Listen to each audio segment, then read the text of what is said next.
was brought up in a suburb outside of Philadelphia. I think my interest in science started maybe with the Popular Science magazine, and I think a long time ago I did a sort of biotechnology or science summer program back in elementary school. I think that may be where it started, working with like little cheap pipetters and dropping water on pennies, like easy science experiments. In college, my undergraduate, I really learned that plants were awesome. I had thought for the longest time I wanted to do medicine, but after getting to my undergraduate, I took this intro research lab where the professor was a researcher on plant biology, and that really sparked my interest for doing academic research in a lab scenario working with plants. So just these series of building interests and realizing that plants are a lot less gross than people.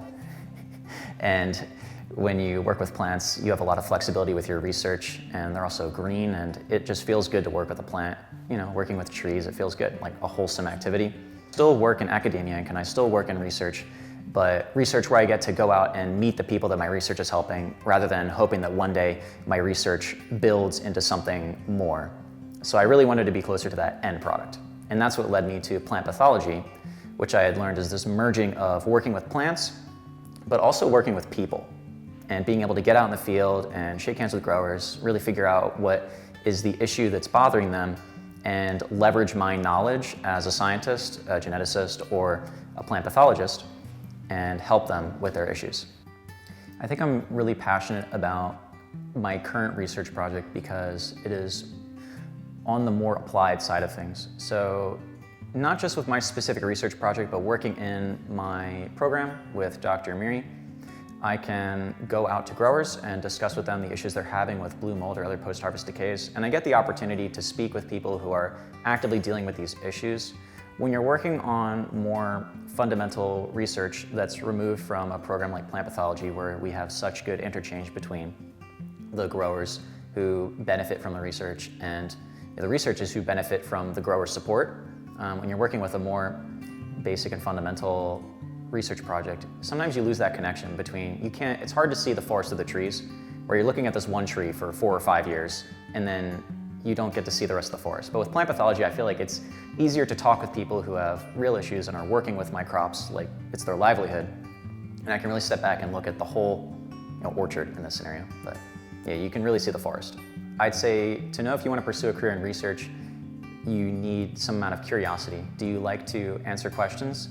Do you like hard questions, questions that maybe people don't know the answer to? Because at its core, if you're to look at school, all of your high school education is like a circle.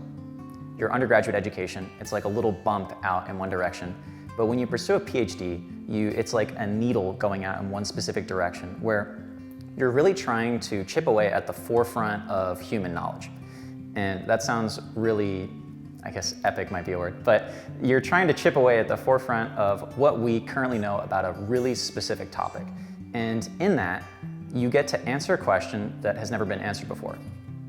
And that's the coolest part about research, that I'm asking questions and I'm trying to solve problems that people haven't either thought of, or maybe people have thought of, but they haven't been able to answer yet. So it's a research on something that's never been done before in a way.